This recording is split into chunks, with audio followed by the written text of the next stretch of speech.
É uma deixa que o próprio estudo apresentado concluiu, e eu acho ótimo, porque assim deixa de ser uma matéria política e passa a ser uma matéria de um estudo.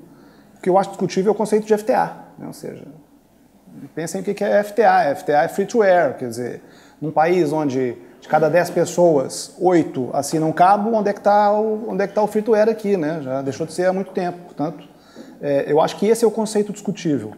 E, nessa medida, os canais generalistas vivem sobre uma pressão muito grande. Como o Luiz Proença disse, ou seja, e o Nuno Silva também, nós perdemos fácil 10 pontos de cota nos últimos 6, 7 anos. E isso paga-se, e isso esmaga a indústria.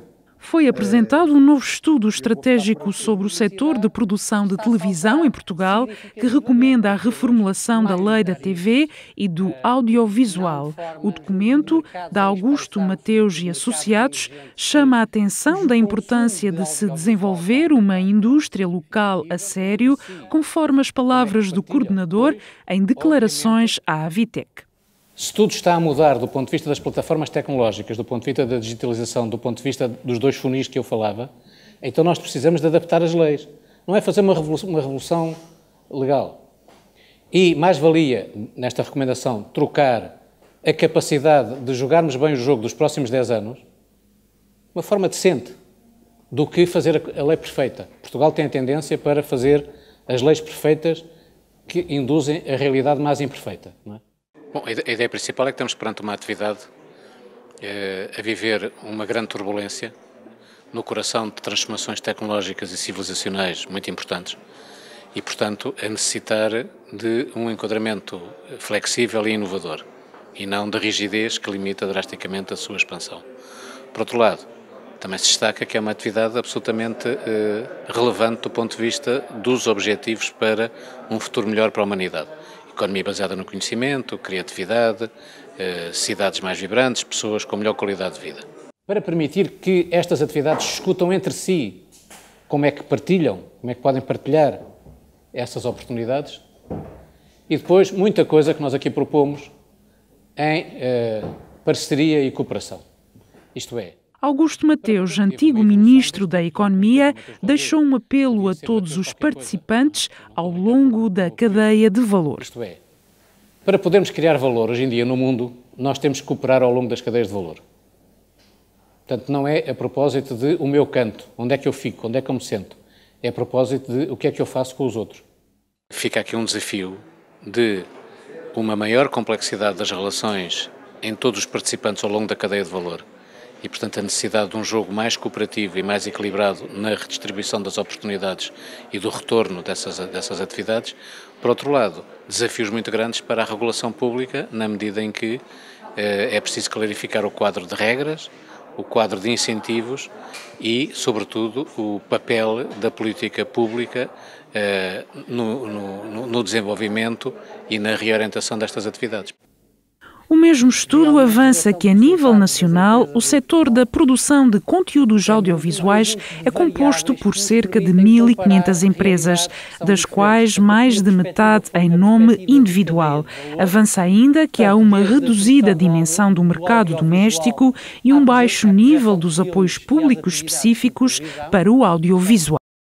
Como é que 1.500 empresas têm um VAB tão baixo e, sobretudo, um resultado líquido de 6 milhões? Isso é mesmo assim? São as estatísticas que são trabalhadas a partir das IES. E as empresas ainda sobrevivem. Portanto, há um bocadinho... pelo menos para um quase outsider como eu sou, é um bocadinho estranho como é que um setor que 1.500 empresas produz um resultado líquido de 6 milhões e um VAB tão baixo. Mas pronto, portanto, é um mero comentário. Por isso é que eu lhe perguntei se já sabia de 2015, para saber se ainda existem tantas empresas. Vou-lhe responder da seguinte forma. Infelizmente, este não é um problema do audiovisual em Portugal. É um problema da economia portuguesa. Realmente, o nível, a capacidade de geração de resultados das empresas em Portugal é muito baixa. Temos um estudo, enfim, recente, muitíssimo. Não, é um problema português. O que eu quero dizer é que não é um problema só do audiovisual. Também não estou a dizer que não. Só estou a comentar o caso vertente. Eu sintetizaria uma parte muito importante das empresas portuguesas anda a trabalhar para pagar juros, porque estão extremamente alavancadas, e para pagar impostos. Mas ainda assim pagam impostos também. E nestes 20 anos achámos que era a altura de saber de facto quantos somos, o que valemos, para onde vamos, sobretudo para onde queremos ir e também para onde não queremos ir. E daí julgo que o período da tarde nos trará com este estudo uma visão interessantíssima sobre qual é o futuro, porque é para ele que temos que olhar. A apresentação do Estudo Estratégico Produção de Conteúdos Audiovisuais em Portugal serviu de pretexto para reunir agentes do setor no Centro Cultural de Belém, em Lisboa, no âmbito do 3º Encontro de Produtores Independentes de Televisão, promovido pela APIT. A conclusão principal que eu retiro daqui é que, na generalidade, estamos todos de acordo no sentido que é necessário uma estratégia nacional para o audiovisual.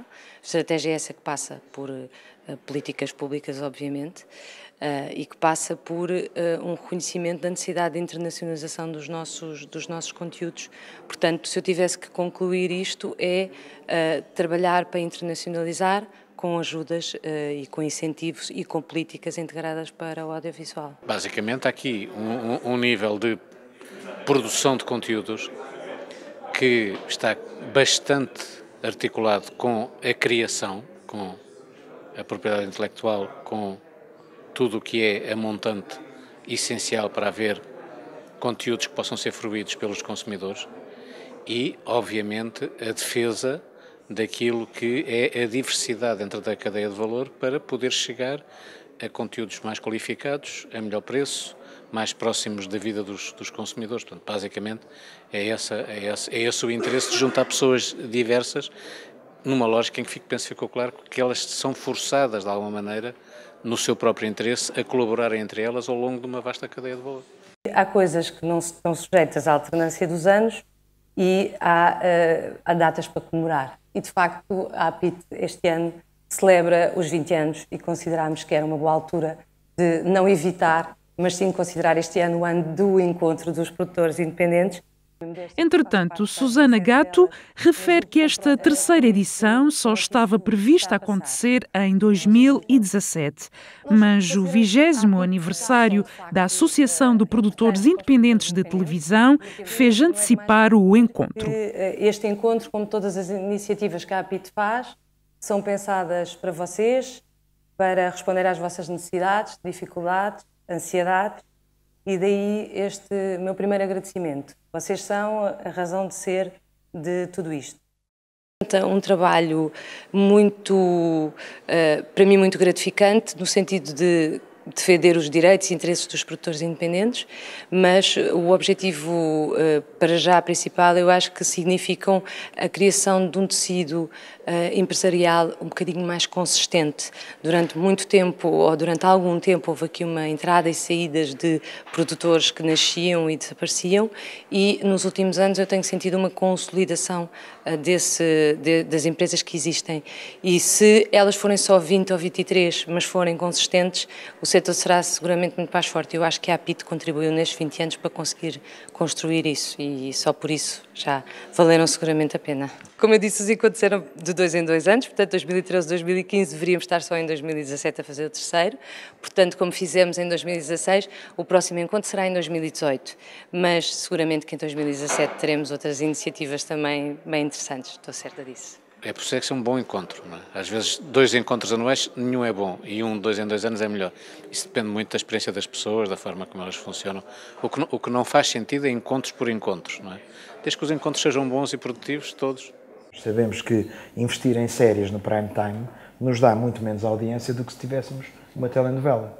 Agora, é aqui que nós dizemos que o posicionamento da RTP é diferente, quando nós não trabalhamos para estritamente aquilo que a maioria das pessoas quer ver. Nós trabalhamos para a rede de minorias e trabalhamos sobretudo também, e está aqui o setor, com uma parte que deve contribuir para o desenvolvimento do setor audiovisual, nomeadamente a produção independente. E, portanto, obviamente, quando investimos numa política de séries, temos que o fazer de forma estrutural e consistente. Agora, estamos a fazê-lo a preços 10 vezes inferiores ao preço médio de uma série europeia. O terceiro encontro de produtores independentes de televisão foi transmitido em direto através dos canais da Vitec, fazendo chegar as questões a muitos outros agentes do setor e público em geral. Porque quando ele afirma que a RTP não se posiciona para o consumidor, fazendo a nuance de que vocês se posicionam para aquele público minoritário, que eu achava até que era um dever mais da RTP2, e que não se comporta como os privados, eu estou muito à vontade, porque realmente, quer dizer, eu acho que vocês estão trabalhando para um outro país, já nem sequer para Portugal. Você citou o Borgen, podia ter citado o Príncipe, que foi uma série espanhola, que foi emitida na RTP2 ao mesmo tempo que as séries nacionais da RTP e que tinha mais audiência. Ou seja, eu acho que alguma coisa está falhando. Eu não quero dizer que vocês não tenham que seguir esse caminho, porque eu acho louvável, eu acho que o caminho se faz caminhando. Agora, quando você tem um produto internacional, num canal absolutamente minoritário como a RTP2, fazendo mais audiências, uma lata, repito, do que uma série de produção nacional, eu acho que alguma coisa está correndo mal. Ou alguma coisa está mudando. Citando aqui em brasileiro no original.